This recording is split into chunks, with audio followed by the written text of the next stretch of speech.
there is still some land that hasn't felt footsteps, where the north wind bullies and temperatures cower to 70 below. Into this vast wilderness near the North Pole comes a figure oddly out of place, plodding carefully through the massive ice alone. I try to piece together what areas that haven't been crossed before. Will Steger has explored the unknown a foot at a time for 40 years. It's only by walking on it and skiing on it day after day, month after month, that you can get a sense, really, the planetary sense of what's happening here. He leads legendary polar expeditions. Every ice shelf I've ever been on is collapsing into the ocean. It shows you how fast the climate's changing. Stitching back and forth between the poles, Will began to notice our warming world.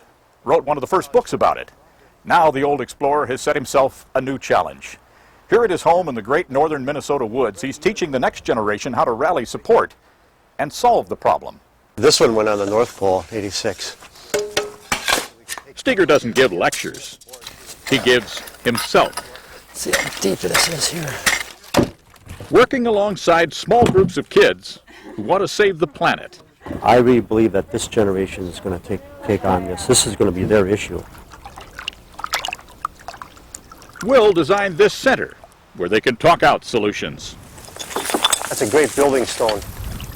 Built it by hand, deep in the woods.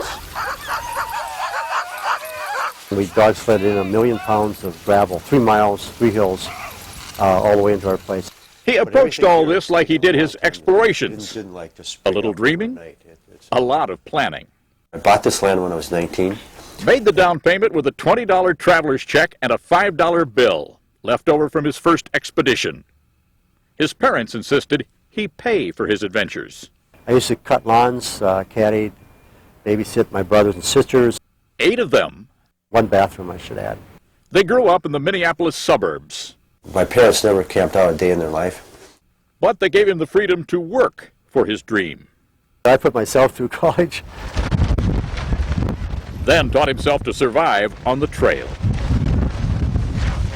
All those years in the wilderness gave Will time to think deeply about why the world is in trouble. The real problem was that America is socially disconnected, and the solution lies in connecting socially. What's tougher, battling the elements or people's attention span? You know, it's really the attention span. For 20 years, we've been battling the public opinion in global warming, but now it's really putting a human face on global warming. Like Chris Anderson's. He volunteered to help Will. But his friends? I don't see them, Odie. That, of course, is the problem. Getting the message to stick. What keeps you going when the circle of caring expands so slowly? You have to go where, where there's resistance. That's where the adventure lies, and that's where you make changes. As Will Steger has done in his 62 years. Many preach about saving the planet. Will just puts his boots on and goes. For today, Bob Dotson, NBC News, with an American story at the edge of the world.